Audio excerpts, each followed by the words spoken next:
ندیم سرور کی زندگی کے ایک ایسا سچا معجزہ جو ندیم سرور نے خود اپنی زبانی بتایا۔ ایک مجلس کے دوران ندیم سرور نے خود بتایا تھا کہ حضرت عباس علیہ السلام نے ندیم سرور کی سب سے بڑی پریشانی کو دور کیا اور اسے اپنی زیارت بھی نصیب فرمائی۔ آج میں آپ کو اسی معجزے کی مکمل کہانی بتاؤں گا۔ تو یہ بات ہے سال 2004 کی، جب علی جی کی پیدائش ہوئی تو ندیم سرور کی وائف کا آپریشن ہوا۔ ڈاکٹر نے کہا کہ سیکنڈ آپریشن 20 دن کے اندر دوبارہ ہوگا۔ ندیم سرور نے ڈاکٹر سے پوچھا کہ کیا یہ آپریشن خطرناک ہے، تو ڈاکٹر نے کہا ہاں بہت خطرناک ہے۔ یہ سن کر ندیم سرور بہت مایوس پریشان ہو گئے۔ اتنے کہ 22 دن گزر گئے اور ندیم سرور نے 22 روزے بھی رکھے، اور 22ویں دن جس دن آپریشن ہونا تھا اس سے ایک دن پہلے جمعے کی رات ندیم سرور مولا غازی عباس کے علم کے پاس آئے اور کہا غازی میں نے ساری زندگی تیری نوکری دی ہے، میں نے ہوش نہیں سنبھالا تھا کہ میں تیرے دربار میں نوحہ پڑھنا سیکھا تھا، پوری زندگی تیرے کام آیا، آج مجھے خالی واپس نہ لوٹانا۔ میری عظیم ہستی آج اس ہسپتال میں ہے جو زندگی اور موت کے درمیان میں لڑ رہی ہے۔ مولا میں ایک درخواست کرتا ہوں، وہ درخواست یہ ہے کہ ساری زندگی جب تو نے مجھے بلایا تو میں آیا، شاید آج تو آ جا، ایک دفعہ تو آ جا۔ ندیم سرور پوری رات یہ باتیں کرتے رہے۔ دوسرے دن صبح 9 بجے آپریشن تھا۔ آپریشن سے 15 منٹ پہلے ندیم سرور اپنی زوجہ کے کمرے میں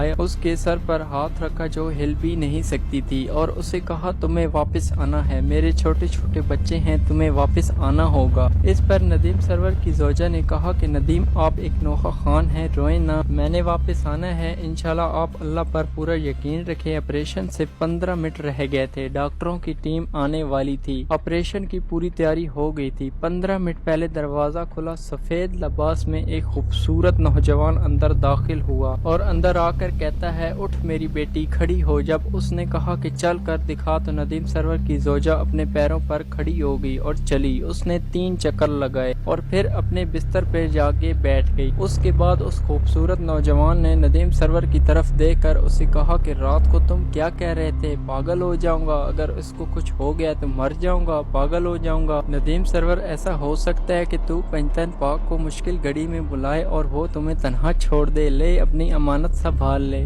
اتنے میں ڈاکٹروں کی ٹیم اندر داخل ہوئی۔ ندیم سرور نے سمجھا کہ آپریشن کے لیے اندر لے جا رہے ہیں۔ اتنے میں ایک ڈاکٹر نے ندیم سرور کو کہا ندیم سرور تم سے کچھ بات کرنا چاہتا ہوں۔ ندیم سرور نے کہا کہ تم سے میں کوئی بات نہیں کرنا چاہتا، میری آنکھیں ایک منظر کو دیکھ رہی ہیں۔ تو سفید لباس والے انسان نے ندیم سرور کو کہا ان کی بات سن لو۔ تو ندیم سرور نے کہا جی ڈاکٹر صاحب بولیے۔ ڈاکٹر کہنے لگا رات 12 بجے کے بعد میڈیسن اپروو ہو رہی ہیں، اس لیے یہ آپریشن کینسل ہے، اور وہ سفید لباس والا انسان اور کوئی نہیں بلکہ آپ کے اور میرے آقا حضرت مولا غازی عباس علیہ السلام تھے۔ ماشاءاللہ سبحان اللہ۔ تو یہ ہے مولا غازی عباس علیہ السلام کی اپنی محبوں سے محبت اور مشکل گھڑیوں میں ساتھ۔ اور پھر اس کے بعد مولا ندیم سرور کی طرف دیکھ کر مسکرائے اور اس کی زوجہ کو کہا کہ جا بیٹی کپڑے بدل اور اپنے شوہر کے ساتھ چلی جا۔ یہ معجزہ ندیم سرور کی زندگی میں اصل میں پیش آیا تھا، جس سے ندیم سرور کی سب سے بڑی پریشانی دور ہو گئی، اور مولا غازی عباس علیہ السلام نے ندیم سرور کو اپنی زیارت بھی نصیب فرمائی۔ تو یہ معجزہ، یہ قصہ ندیم سرور نے خود ایک مجلس کے دوران اپنی زبانی بتایا تھا، جسے میں نے آپ لوگوں کے سامنے پیش کیا۔ تو دوستو ہمیں بھی اس طرح کا مولا غازی عباس علیہ السلام کا نوکر بن کر رہنا چاہیے، تاکہ مولا غازی عباس علیہ السلام ہمیں بھی اپنے دیدار عطا کریں مشکل گھڑیوں میں۔ تو اگر یہ ویڈیو آپ دوستوں کو پسند آئی تو میرے چینل آواز ازا کو لازمی سے سبسکرائب کریں۔ تب تک کتنا ہی لبیک یا حسین۔